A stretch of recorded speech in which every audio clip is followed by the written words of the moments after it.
तो वो सुख है क्या? खाने का, पीने का, पहनने का, उड़ने का, घूमने का, किसका सुख है? वो सुख एक्चुअली में अंदर से चाहता है, और वो सुख मिलेगा कहाँ? वो सिर्फ मिलेगा अपने ही अंदर बैठे, जो हमारे प्रभु हमारे अंदर बैठे हैं। किसी को ये नहीं पता है, सब सोच रहा मैं हूँ मैं हूँ मैं हूँ, मैं नहीं, वो है। ये तो हमारा देह है, ये तो हमारा शरीर है, और शरीर से हम लोग एक न एक शरीर आया है तो एक न एक शरीर चला जाएगा। तो जो सुख की कामना है, तो सुख जो है सत्य स्वरूप स्वयं हमारे श्री कृष्ण राधा रानी है, उन्हीं से हमको सुख मिलेगा। और हम लोग संसार में भटक रहे सुख के लिए, कभी कोई खाने के लिए, कोई पहनने के लिए, कोई ओढ़ने के लिए, कोई घूमने के लिए, किसी न किसी में सुख ढूंढता है। लेकिन अगर उससे ये पूछे कि जो तुमने सुख ढूंढा तो क्या वो सुखी हो? थोड़ी देर के बाद वो बोलता ना, फिर किसी चीज की चाहना, फिर किसी चीज की चाहना, मतलब चाहना का अंत नहीं है। क्यों? क्योंकि वो मन ढूंढ रहा है सुख संसार में, और संसार में सुख है नहीं। मन ढूंढ रहा है संसार में, कभी बेटा बेटी में, कभी परिवार में, कभी घर परिवार में, कभी किसी में, नाते रिश्तेदारी, खाने पीने, किसी भी चीज में वो ढूंढ रहा है सुख, और जो कि सुख वहां पर है। फिर वो परेशान हो जाता है, यार अभी इतना मेरा बेटा आया, इतने दिनों के बाद मिले थे तो इतना खुशी लग रही है, उसके बाद थोड़ी देर के बाद फिर नॉर्मल हो गए, फिर किसी चीज की चाहना, फिर किसी चीज की चाहना। जो ये एक्चुअली जो चाहना है ना, वो मन को चाहना है भगवान की राह में जाने के लिए, क्योंकि मन उन्हीं को ढूंढ रहा है। मन को आत्मा की राह, यहाँ पे आत्मा का मतलब भगवान की राह दिखा दे, वरना ये मन नहीं मानेगा।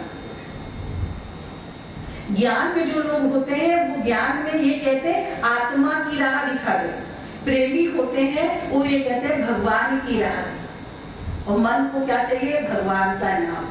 देखिए कभी भी आप परेशान होइए, कुछ भी होइए, दुखी होइए, और जब आप आंख बंद करके भगवान के नाम में बैठ जाते हैं तो थोड़ी ही देर के बाद आप एनर्जेटिक हो जाते हैं, और आपको लगता है कि हाँ कुछ मिला कुछ मिला, लेकिन फिर भी पता नहीं चलता, क्योंकि उस चीज का आपको कोई अनुभव नहीं है, क्योंकि आप भगवान के बारे में जानते नहीं है और ना सत्संग आते हैं।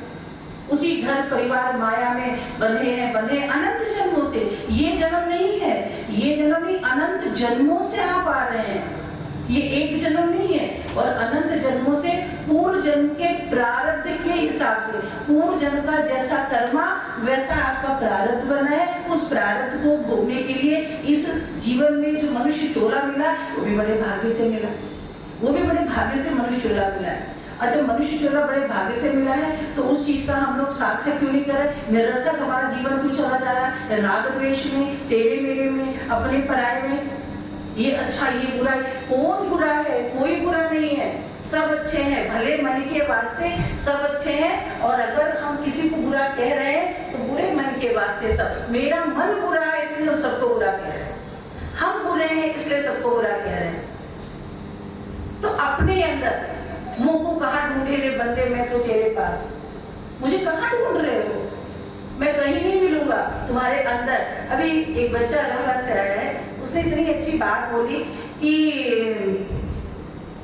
भतीजी है, बोली बुआ ये जो कमरे में सब लोग बैठे हुए हैं, ये इतने लोग एक छोटे से कमरे में इतने लोग आ गए हैं, आ तो गए ठीक है, लेकिन एक स्टेज पे आप उस कमरे में अकेले रहना पसंद करेंगे कि सबके साथ भीड़ में रहेंगे? एक बात का हमको आंसर चाहिए, नहीं ना रहना पसंद करेंगे। थोड़ी देर, 1 घंटा 2 घंटा 4 घंटा, उसके बाद क्या करें? एकांत में रहना पसंद करेंगे। वही चलो सब लोग आए या सब लोग जाए, फिर हम अकेले आराम से रहें। तो मेरे कहने का मतलब इसी तरीके से हम लोगों ने अपने घट में भीड़ लगाई है, वो भी इस जन्म में नहीं, अनंत जन्मों से भीड़ लगाई है। आज भी उस कमरे को खाली नहीं कर रहे हैं, आज भी उनको सजो के बिठाए हैं। और फिर जब उसमें जब भीड़ में रहोगे तो परेशानी रहोगे, उलझे रहोगे, कभी सुकून और शांति मिल ही नहीं सकती, कभी नहीं मिल सकती सुकून और शांति। क्यों मिलेगी?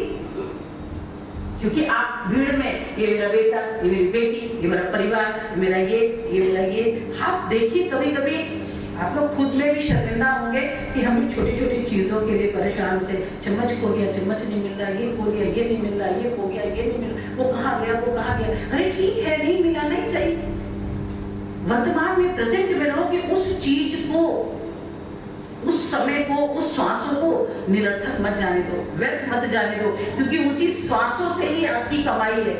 और वो श्वासों की कमाई आप कहाँ डाल रहे हैं, आप जरा ये देख लीजिए, कहाँ लगा रहे हैं उस श्वासों को। और ये श्वासें चलेगी क्या, जब आप भगवान के सामने जाओगे तो क्या जवाब दोगे भगवान को? पूछेंगे भगवान कि जब हमने तुम्हें मनुष्य चोला देके भेजा था तो तुमने क्या कमाई की? वही तेरा मेरा अपना पराया करते हुए आगे